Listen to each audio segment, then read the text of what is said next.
this episode, I'm going to taste another Encanto craft beer. But it's not going to be the usual Encanto beers lang. Because in this episode, we have this Encanto Choconut Stout. Shock not? Kala mo walang gout ah. Siyempre.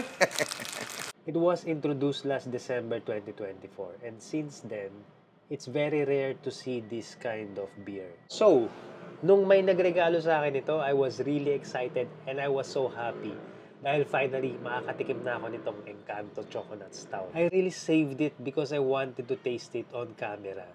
And I wanted to make an episode about it. So, therefore, here we are now. But before we open it, let's talk about what it is first. Now, it's very common for craft beer brewers to create chocolate stouts sa lineups nila ng mga beers. As you can see, it is inspired by a very popular local Filipino cheap chocolate. If you know the Chocnut, ito yung mga maliliit na chocolates na mabibili lang sa mga sari-sari store. So, yung design here, it's inspired by that. But, they cannot really use the name. So, they just use the imagery. Also, the name, it says here, Naughty and Nice. It's a very clever play on the words. Naughty and Nice.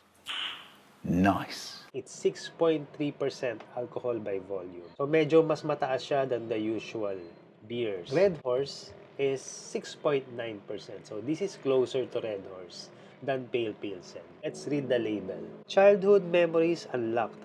Tickle your noses and wet your tongues in the familiar chocolate aroma and nutty flavor of this pleasantly sweet and creamy Choconut Stout.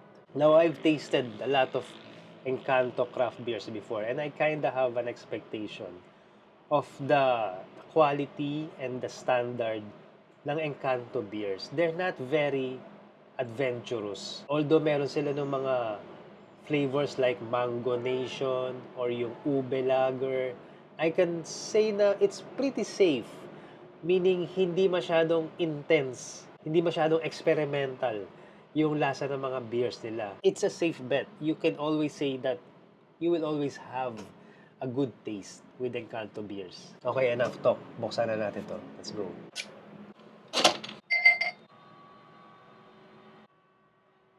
Alright, so as you can see, it's very dark. Ganyan talaga kaitim ang mga stouts. The aroma is not very strong. It's kind of faint, but I'm sensing some... Of course, there are chocolate notes. Let's go, guys. Let's taste this. Cheers.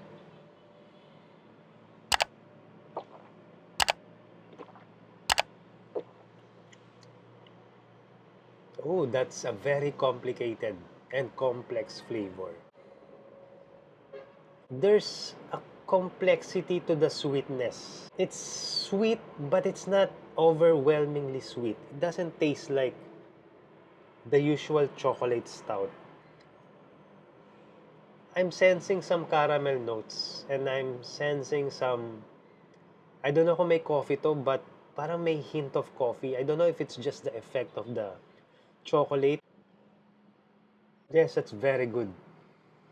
Alam mo yung pag kumain ka ng dark chocolate and it kinda melted na in your mouth and then nalunok mo na, but the taste and yung texture ng dark chocolate still lingers in your mouth, inside your mouth. That's what it feels like.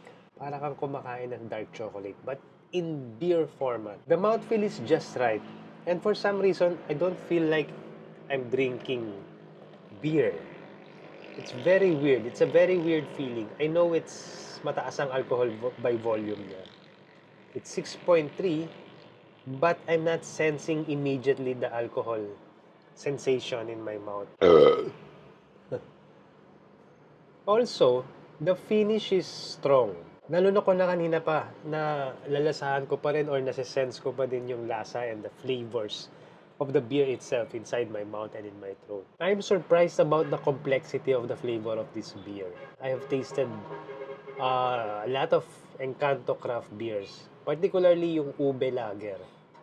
And yung Ube Lager, hindi siya masyadong, I don't know, I just felt like it did not capture so much the pagka-ube, yung intense taste of ube. This chocolate stout, it captures perfectly, I think, yung pagka-cheap chocolate ng Chocnut For some reason, yeah, it reminds me of that chocolate. Yep, it's good. I like it. So how about you? Natikman nyo na ba itong Encanto Chocolate Stout? Let me know down in the comments kung nagustuhan nyo. And if you wanna know kung masarap yung mango IPA ng Encanto, check out this episode. See you in that video. Cheers guys, bye-bye.